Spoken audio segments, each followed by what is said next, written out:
Metalheads, welcome to Grafikmetal, where metal is celebrated with design in mind. This is episode 2 in our 3-part series on Devin Townsend, aka Heavy Devi, aka Ziltoid, aka whatever comes out of the moth next year.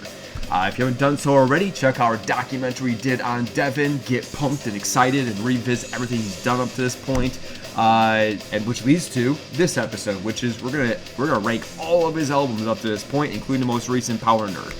So this is going to be a little bit different than our other rankings because this is Devin Townsend. He's all over the place, right? We call the documentary Beauty Through Chaos for a reason.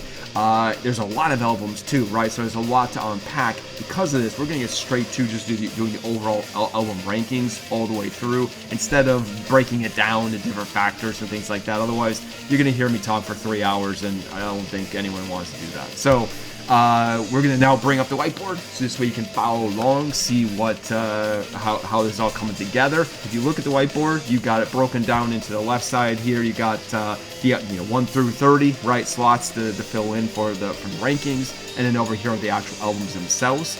Did things also a little bit differently too, where I didn't just put it in chronological order. What I did here is I broke it down in the different tones of his music styles, right? So on the bottom, working on up is from heavy to soft, and then to the left to the right is like the hardest listen versus the easy or most accessible, right, versus non-accessible. And I'm very curious what you think. Please let me know in general, overall, what your thoughts are. Give your list, what your rankings would be for Devin Townsend. We're not gonna do Snuggles because Snuggles is actually part of the puzzle. That was the intent, so we're gonna do it as such. Sky Blue, same thing, because I may challenge Devin on this because to this day, I do not understand why it's part of Z2, but they are a package deal, and therefore it's all part of Z2. We also have the demo, so this is the image for the second part of the assorted demos. You got 2 parts. We're not going to do the demos either. I also want to call attention to Acoustically Inclined, I believe it's called, the acoustic live album. This was part of the deluxe edition of Empath. I'm calling this attention to because in case, Devin, if you're listening, why haven't you done a truly official acoustic album? This surprises me because it feels like it's right up his alley. If anybody that's actually seen his acoustic live shows or listened to any of his other EPs acoustically, it's just perfect for him. I highly recommend checking this out, but for the sake of this, there's already now? That means there'll be 27 albums. So there's already 27 albums. That's plenty. Let's get to this now, right? So the weakest album, again, keep in mind that this is my opinion. This is just my opinion. I'm not being influenced by anyone or anything. This is just my personal preference. I am a huge Devin Townsend fan. I've been ever since 1997 when I picked up City for the very first time.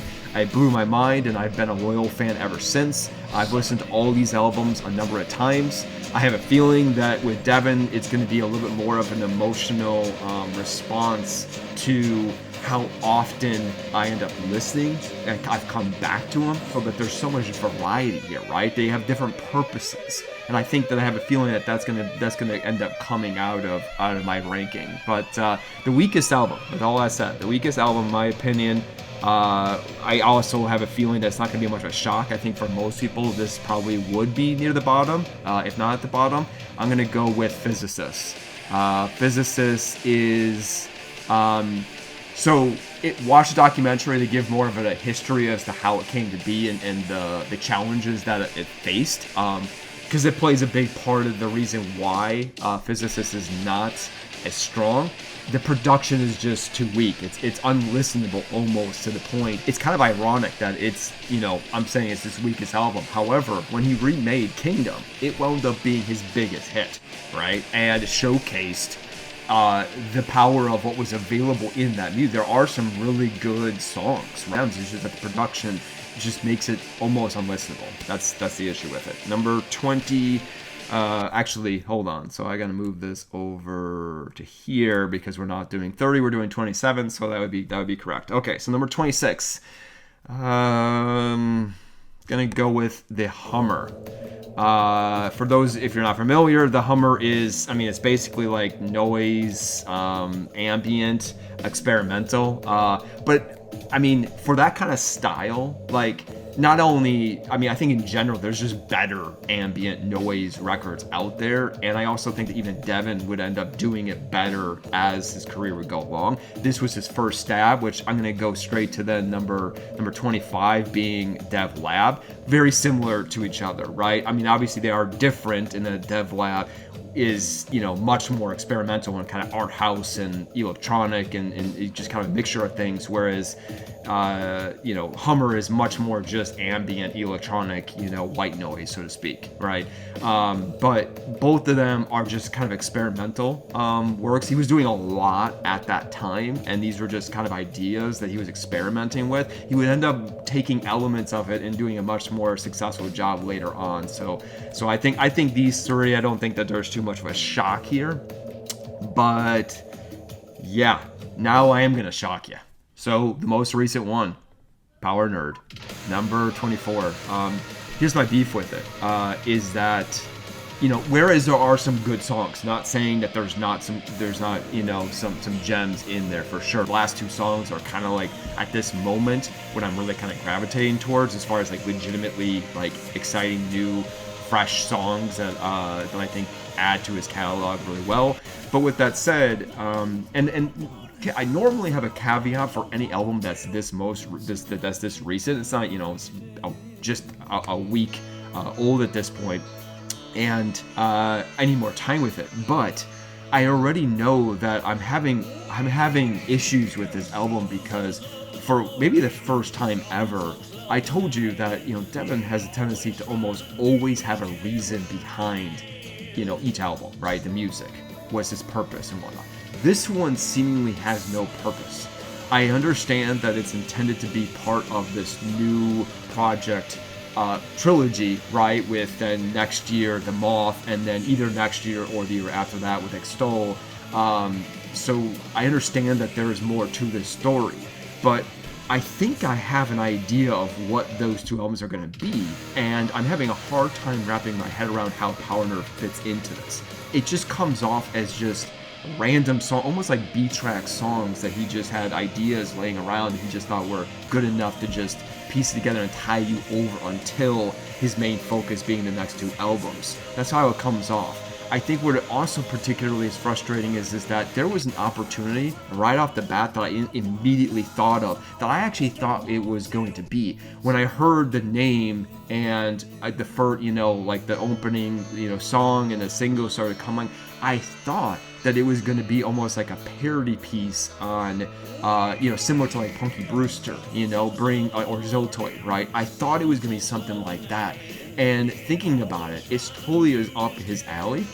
It fits perfectly. And it could have been, you know, like a comic, you know, like superhero a parody. Like that totally would have worked and came with a whole story. To me, that would have been brilliant. And it would have worked. It brought something, you know, similar to what he's done, but new and fresh. This just comes off as random songs. I'm sorry, that it just gets docked too much for that reason.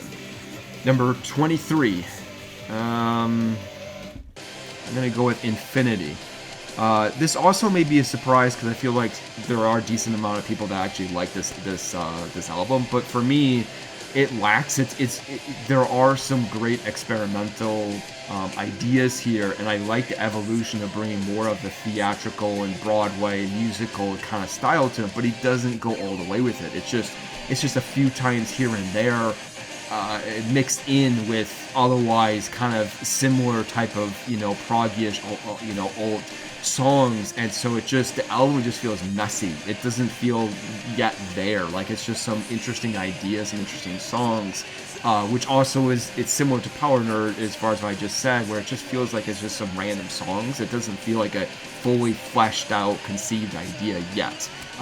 Interestingly enough, go figure though, it's actually one of my favorite album covers. I don't put a lot of stock in design too much when factoring this in, which I normally do, because Devin, that's never been his strength. It's always, I mean, I get the feeling like that's not what he does, and then also he has this whole like nerd branding, and I almost get the impression that he wants to actually have them intentionally bad because it somehow fits his style and brand. But obviously, as a designer, it bothers the heck out of me. I've never.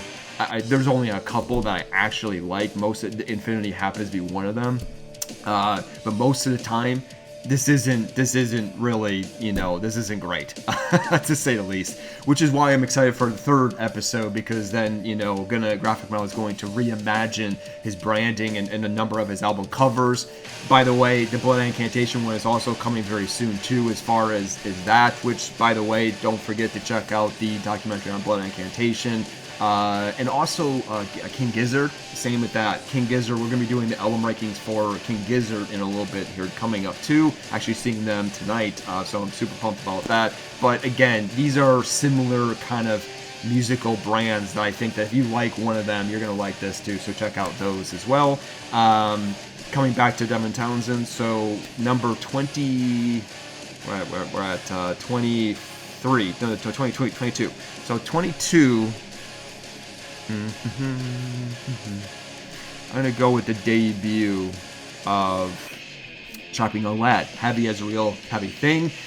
It's just not there yet. It's just not polished yet. Love and appreciate, obviously, as being a fan of Devin's, that this is the first opportunity for him to be able to shine and to experiment and to release his entity, a spiritual soul as a musical artist. And so it is very important to him and very important in general. And there are some good songs. Obviously, I'm a big fan of like Critic and Goat, and obviously, you can't go wrong with the way it ends with Satan's Ice Cream Truck. But also lyrics and the story and the message is basically him just, complaining about the music industry, and there's only so much of that when it's just, then it just becomes like repetitive. And it's just not polished yet. The production is obviously rough, and it's just rough ideas, conceptions. So he'll do it, better as we go along. 21. This may be a little bit of a surprise because people do seem to like it, but I already talked about it's going to be the same reasons as like PowerNerd and Infinity, in that like these just come off as random songs. It's not really a concept. Like, it's just like a tone and a style. And I think the other thing that bothers me with it is that a lot of the there's a number of tracks that sound very similar to Addicted, Numbered, there's another one that's not coming to me. They sound almost like identical songs. Big power riff, big operatic, solo with the combination of Anarchy and Dev. There's also some remake songs like Hyperdrive and IE, just songs that he had already done, and he just brought them into remade them. And yes, Hyperdrive is better on this version, but still doesn't change the fact that like in the grand scheme of his catalog, the fact that these just come up as random songs, the ones with heavy concept and overall pace and flow of that is just going to be higher on the list. So number 20. Number 20, speaking of big, concepts and whatnot, we're going to do the sequel to Ziltoid, so this is Z2. It kind of was a little bit of a disappointment for a lot of people when it first came out. I think it's interesting, right? I appreciate, as I always do with Dev, that he always brings something new to the table and experimenting. It's also interesting because this one, he had a hard time with it because it was supposed to be that the Devin Townsend Project was only supposed to be 4 albums, and then after that he was supposed to then follow up with Z2, but that didn't happen because he just, every single time he came to work on it, it just wasn't coming out. And then interestingly enough is that when it did finally come out, even he was shocked, just as we all were, how little Ziltoid is actually in it. So that's different. But he did introduce some interesting, exciting new characters, Queen, and obviously Poozer, which is amazing. And obviously when it was done live is unbelievable. Obviously because it's so much more of a talking track and there's so much more of the actual story embedded into it, that it comes off as even that much more of a musical, which is exciting and interesting. But I do feel like it fades and it doesn't hold well as the album goes along. And then I also gotta dock the fact that it makes no sense why Sky Blue is part of it. I just don't understand it. Furthermore, why is Sky Blue the first a part of it. Like, it just, I still don't get that. If anybody understands that better, then please let me know. Number 19. Number 19. I'm going to go with Epicloud. Same thing I just mentioned. It comes off as just songs. Like, yes, I love the introduction. Evanescence, it's beautiful, it's very bold. I love the choir just, boldly, welcoming you in. There's a lot of energy. There's a lot of power. There's a lot of great songs on this, especially when you factor in Epicloud and Epiclouder, right? I mean, you combine all of it. Amazing stuff, right? Some great songs. Obviously, Kingdom being remade is a big deal. But unfortunately, it's just songs. It doesn't have more to it. That's the reason why. Number 18. 18. I'm gonna go with it's technically the third album then of Strapping Young Lad, right? Because Heavy is Real Thing, then City, and then this is the third one. It also took a while for this one to come out too, so it's kind of similar to Ziltoid. He struggled with this. His health was having a hard time. We didn't really want to keep going with Strapping Young Lad, but he got pressured and forced by Century Media because he signed the contract, right? And we all know what happens there.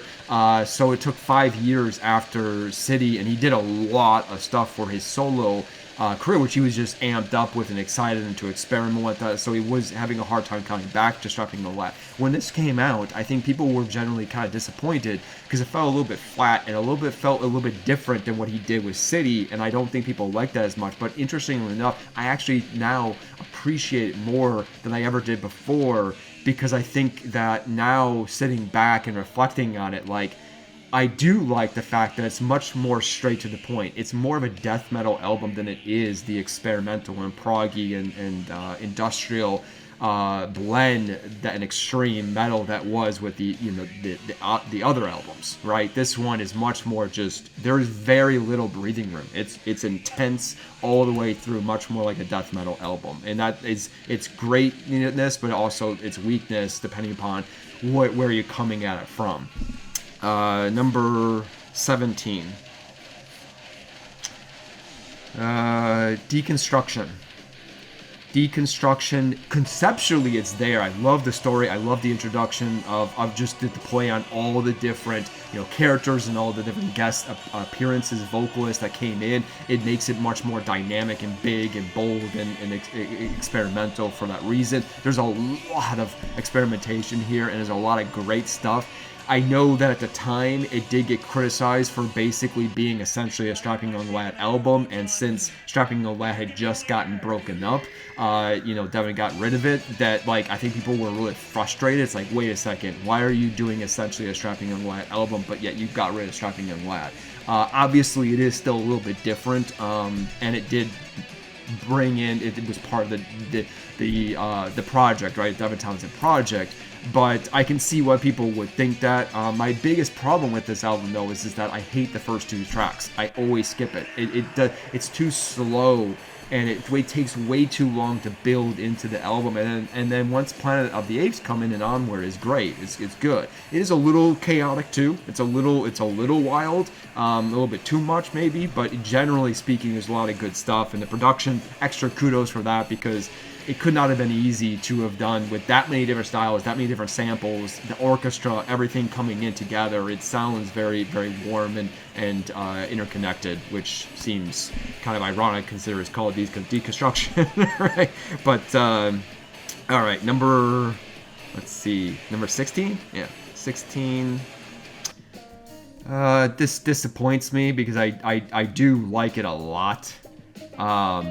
For the longest time, I would have had it higher normally, but when revisiting all of these again, I found myself there's a particular issue that I have with this album. So what I love about this album is that it's one of his most unique albums, and one of the most unique albums you can possibly hear, because it's that weird, fascinating line that doesn't cross it.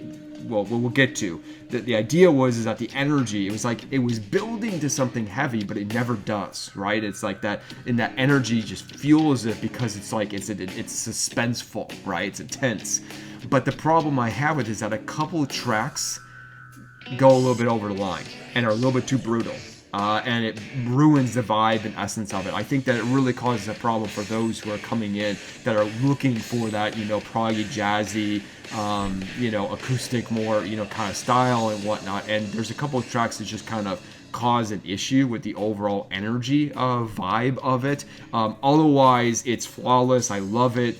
There's so many great tracks that I love on it. It's just unique. And that says a lot considering the fact that a lot of his albums are unique. Number 15, probably not like a lot of people's, but I'm going to put Transcendence for very similar reasons as I just keep bringing up, that it doesn't have the same kind of level conceptually. Musically tone, yes, it does, but unfortunately, as far as an overall idea, story-wise and concept, it's a little weak. Also, every time I listen to it, something feels off. There's incredible songs on it, right? Even the cover's amazing. It just great songs. It just something feels like it lacks. This is also the most popular statistically wise of his albums, so I have a feeling that most people probably have it higher, and it's also more recent, so people have a little more of an attachment to it. But this is just, for me, that's where I have it. Number 14, The New Black. This one, I'm giving it bonus points because of all of its crazy creativity and experimentation. There are so many moments on this album that I've never heard on an extreme metal album, and I applaud Devin for doing that. It really does come off as a celebration to be an extreme metal band, and just a metal band in general, and all the different, there's so many different styles happening on it. But with that said, it's also, it gets dinged for the fact that it is a little chaotic, right? I mean, it's a little all over the place, but so it's a strength and its weakness. Number 13, first, very similar in nature. That Empath, same thing, extremely experimental, all over the place, right? That was the idea, was bringing all his styles into one album, and he paid that off very effectively. It's a very, very good and strong album. I do think that the production is a little flat, interestingly enough. I'm probably one of the few that, does anybody else think that? It feels something, doesn't feel quite as powerful and strong as a lot of his other produced albums. With that said, the other issue I have with the two middle tracks, it's a fifth or sixth track. After Why, I love Why. I've been waiting for the song Why forever, which is why I'm so pumped and excited for the Moth next year. Can't wait for that. If it's gonna be anything similar to that, I can't wait. But a lot of great songs. Singularity is maybe pushing the bounds of it being a little too long. It does get a little bit lengthy at times, but overall, there's some just ridiculously good songs on it. Let's see, where are we on? Number 12. Number 12. This is gonna be a shot, but I gotta start putting this in here. I can't put it any higher, right? Yeah, can't put it any higher, but the puzzle, shocker to me. So like many of you out there, when I first heard it, when it came out, I was like, man, this is crap. No, I'm out. I'm done. I don't even think I went through listened to it all. I just was like, no, I'm out. But then when revisiting everything, when I heard it, I was like, whoa, wait a second. Okay. Everything's starting to come together, and then I kept listening to it. I'm like, oh my gosh, this is unbelievable. Revisit it. I highly recommend it, and you have to really kind of take the time and be fully connected to it. But what now I'm associating to it, it's like an abstract work where it really truly does represent his entire career up to this point. It really does. I can't believe that it did so, but I'm starting to notice. I'm like, okay, this was the energy he was in when he was working on, Ziltoid. This was working on when he was doing Ocean Machine. Okay, now it was onto this, and it really fits really well. I can't believe it, and it really keeps you entertained sonically and musically, and it's also great to listen to when you're trying to be creative or writing or just being artistic in any capacity. So I recommend revisiting it. I think it's gonna be a surprise for a lot of people. Next, gonna go with Synchestra. Synchestra is it was really the first truly bombastic experimentation album for him. It was very progressive. It was intended to be with a full-on orchestra, but that didn't happen due to finances reasons. But I think that, you know, it starts off in a killer way. Let It Roll is my favorite first track on any of his albums. Hyper Geek then and onward. It's just the first 9 tracks are out of this world, unbelievable. I listen to those all the time. It's just, the problem is that after Gato, the other 2 tracks are very similar. They're just mid-tempo, proggy, lengthy songs, and it kind of slows the pace down. It, you know, it ends fine, but those 2 tracks just kind of ruin, you know, the flow all the way through as an album. But this is very conceptually strong. It is intended to be one song ultimately, basically, even though it's broken up. But yeah, it's an unbelievable album. I think it gets overlooked, to be honest. I think that and another one we should get to, because it was part of the Devin Townsend Band, and it made it hard even to track it down, and because it was the only 2 albums that are part of that syndicate, it kind of gets, you know, buried, so to speak. Which is disappointing, because I do think that, you know, it's an amazing album. So with that said, I'm gonna go with then next number 10, around the top 10, Ziltoid, the first one. Obviously, the concept is killer. It's ridiculously good. The characters, Ziltoid, everything about it, every song is amazing. Everything about it is unbelievable, except for one thing. This is the album that gets ruined because he used the drum kit. Meshuggah's, you know, drum kit from hell, was that what it's called? It ruins the energy. It ruins the vibe. The production of it's just, I mean, at the time it was okay, but then, like, as years going on, it just, like, it just ruins it. It's not as enjoyable. And I think that every time he's redone it, or if you heard the songs live, they're so much stronger when it's with a live drummer. That's my only issue with it.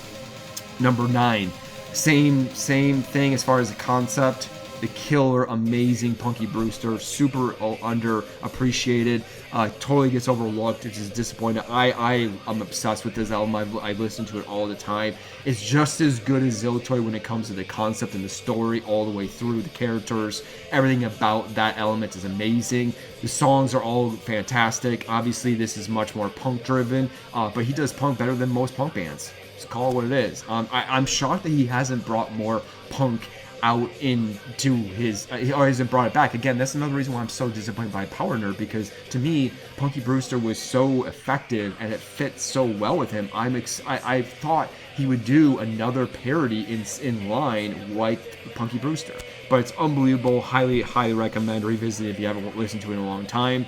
Number 8, Lightwork and Nightwork. Oh my gosh, I love this album. This, I think it would be higher if I had more time with it, because up to this point, of the more recent albums, is my favorite. I just love how stylistically different it is, and I'm just so glad that he brought a little bit more of a fused kind of style that he hadn't really done before and paid it all the way through. That's one of the things I like about it, is that he smartly kind of separated the Nightwork versus the Lightwork, and generally did a pretty good job with it, you know, for the most part. It feels like it's kind of similar to like Kai in that it's a style, it's a tone, but it works all the way through, and it doesn't really break that. Interesting enough, though, I do like Nightwork almost just as much because it's just so experimental. Sardine is like the epitome of the pandemic in a song. I love the tone and the style of the album. Number 7. Now we're getting to the really extra good stuff, the classics, in my opinion. Terria. Ridiculously. Somehow this one's gotten overlooked over the years as well, which blows my mind because it's nearly flawless. My only nitpick is that Olive and Mountain, the first 2 tracks, are not the best at introducing the story.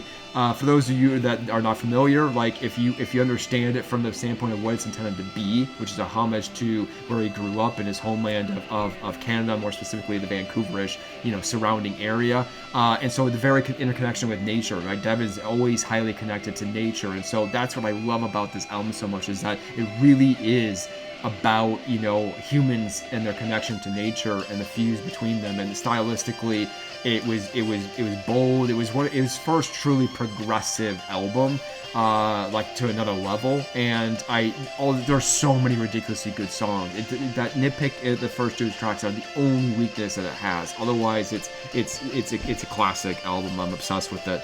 Number 6, another overlooked album. We talked about the other, so this is the other album that was part of the Devin Townsend Band rather than anything else. This is Accelerated Evolution, ridiculously good.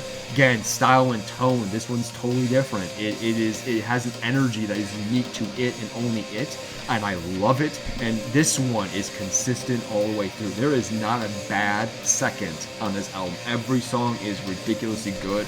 It's just they all work really well together. It's a little bit shorter. It's one of his shorter albums to some degree, 50-something minutes, but it's so freaking good.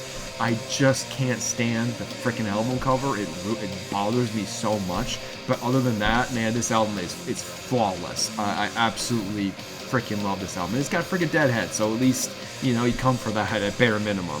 Number 5, on to the top 5, right? Okay, Ocean Machine. A lot of people will probably has number 1. Got no problem with that. My only nitpick is that there are a couple of songs I do tend to skip. That's it. I mean, it's long. It's a lengthy. You know, it too is the introduction of like the prog-ish, you know, kind of style. It's a lot of different types of songs. It feels like almost kind of like the introduction of what would eventually become Empath, because all the songs are very different from one another, which is it's great.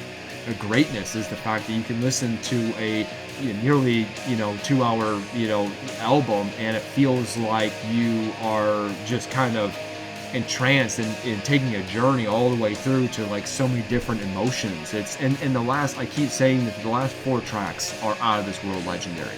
That's really what takes Ocean Machine to another level. And I don't mind the album cover. It's a little rough, but at least it feels interesting. It feels like it's an idea and conceptually kind of fits, right?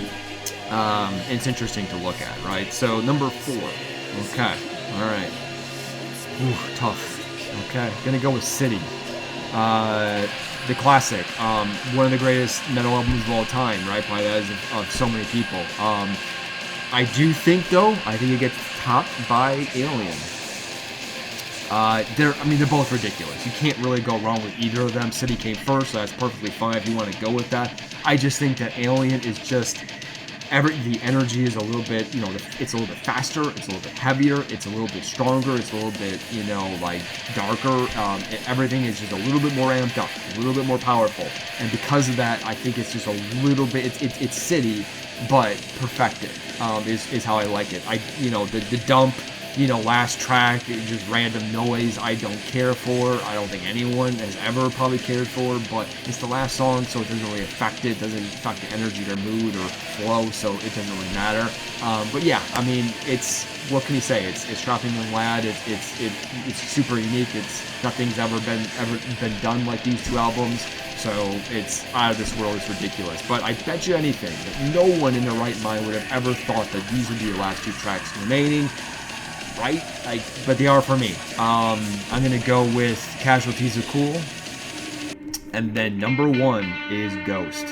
Shocker, I bet, to virtually everyone. I bet if anyone tried to bet on this, they probably could never have, they would have lost so much money.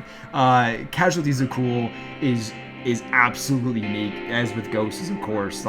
Again, that's part of what I love about Devin Townsend is he has so many different types of albums that serve completely different purposes, which leads to me saying that, coming full circle, that's the reason for these being so high is that, the top 3 in general. Alien, Casualties of Cool, Ghost, I've listened to these a million times, literally. I look at the stats, especially for the last 2, and I'm like, am I the one that is this me? Is this stat line just all me? Because I feel like it doesn't get nearly as many views, stats as I would think it would be. As for myself, I listen to it all the time. When I'm in a creative mood, they get used. If I'm in a meditation, I'm in a pondering thinking process. If I'm writing, right? If I am trying to relax, if I'm trying to impress somebody, impress a girl, maybe, add some candles, throw on some ghosts. It's, very vibey, right? Also, when I'm sleeping, that was the biggest thing of all, is that for a long time there, when I was sleeping, these would make it on the playlist. It would fade into like these songs, especially Ghosts. It would be Ghosts, and it would just be on repeat to kind of just let my spirit, entrance into the dream world. I don't do it anymore, but in general, that's the reason why they're so high. They are ridiculously good albums. They are unbelievably conceptually. Their tone is perfect. The production of it is amazing. They're unique.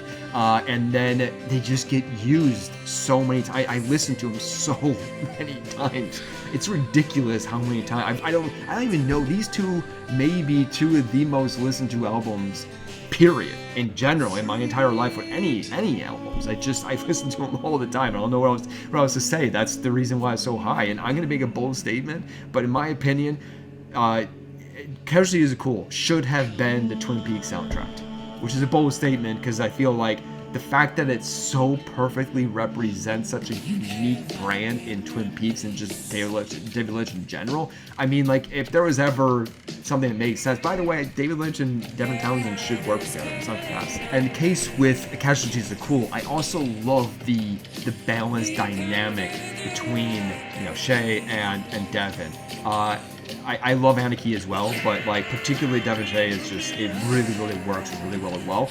Casualties of Cool has mentioned the concept, so if you really pay attention to the story, it's really remarkable and really thought through and pretty damn badass actually. That's another reason why it gets so many bonus points. The other thing, it just happens to be that these two album covers are actually decent. Casualties of Cool particularly, Ghost obviously it works really well for what it is, but Ghost is, so this is the other bold statement. I think, so I listen to a decent amount of new age meditation, type, albums, and this is the best. I don't know what it is about this album, but it just works so well to me. I never skip any part of it. It's flawless. It just makes me feel alive. My spirit feels so connected. It's my spirit animal in an album or a song. So there we go. That's my list. It's gonna be totally different than yours. I forget if I mentioned this, but that's one of the coolest things about doing a list with Devin Townsend is that you take 1,000 people, 1,000 times they're gonna be different lists because he has so much different. Look at all these different albums and all the different tones and energies that come out of them. They're so completely different from one another. That's what makes it so exciting. It's chaos. It's beautiful chaos, right? Check out again the documentary. Watch that along with Blood Incantation, King Gizzard, Nightwish. You might like that because it feels kind of similar. And can't wait to bring in then doing this album rankings with King Gizzard in a little bit. Seeing them tonight. Excited for that. Got a lot of other good stuff coming. So until then, though, I'm Vera Von Wright. You've been watching Grafikmetal. Cheers and keep on rocking.